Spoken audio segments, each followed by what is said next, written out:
Kesäkuun 9. päivänä 1944 alkoi Puna-armeijan suurhyökkäys valtavalla ylivoimalla Karjalan kannaksella. Tykistön ja pommikonelauttojen tulihelvetin jälkeen murtuivat suomalaisten asemat seuraavana päivänä. Venäläiset syöttivät tappioistaan piittaamatta yhä uusia joukkoja murtokohtiin. Puna-armeijan pääsy Karjalan kannaksen kautta Sisä-Suomeen näytti olevan vain ajan kysymys. Vaikka muilla rintamilla oli vielä pahaenteisen hiljaista, kuului Karjalan kannakselta yhtä mittainen räjähdysten kumu selvästi myös Laatokan itäpuolen Syvärin joukkojen puolustusasemiin. Suomen kansan kohtalo ja maan itsenäisyys ratkaistiin kesän 1944 verisissä taisteluissa. Yksi tulevista ratkaisupaikoista oli pieni Laatokan kainalossa sijaitseva Nietjärvi.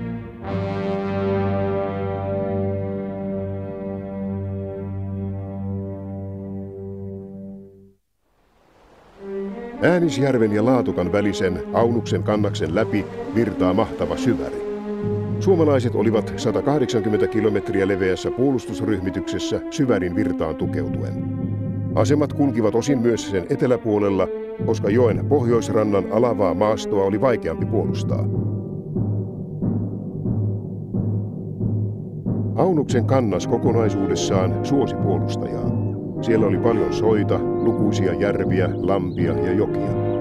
Tiet olivat varsin huonoja, eikä jokien yli ollut rakennettu montakaan siltaa. Rautateitä oli 3, joista tärkein johti Aunuksen Mäkriästä Laatokan rantaa noudatellen Suomen suuntaan. Etulinjan takana kulki Laatokkaan nojaten Pisistä, Saarimäen ja Sammatuksen kautta Ääniseen, etenkin lännestä varsin vahvasti varustettu PSS-asema. Tätä keskeneräistä asemaa oli ehditty rakentaa jo pari vuotta. Myös toista taaempaa pääasemaa eli U-asemaa oli ryhdytty varustamaan. Sen pituus oli noin 50 kilometriä. U-asema oli rakennettu vasta muutamia kuukausia, mutta työt edistyivät ripeästi.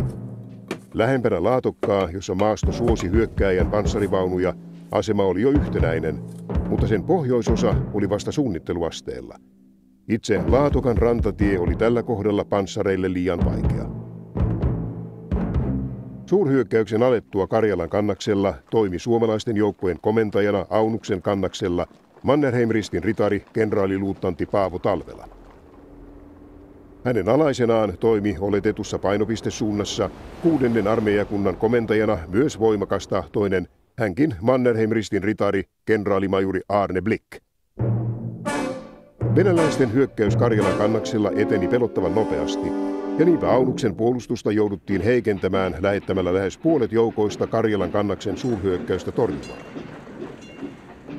Talvelalle jäi käyttöönsä 15. prikaati, 5. divisioona, 8. divisioona ja 7. divisioona, eli yhteensä noin 50 000 miestä. Tiedustelu- ja vankitiedot viittasivat siihen, että myös Aunuksen kannaksella alkaisi suurhyökkäys hyvin pian. Hyökkäyksen ajankohtaa ja ennen kaikkea voimaa ei kuitenkaan aavistettu.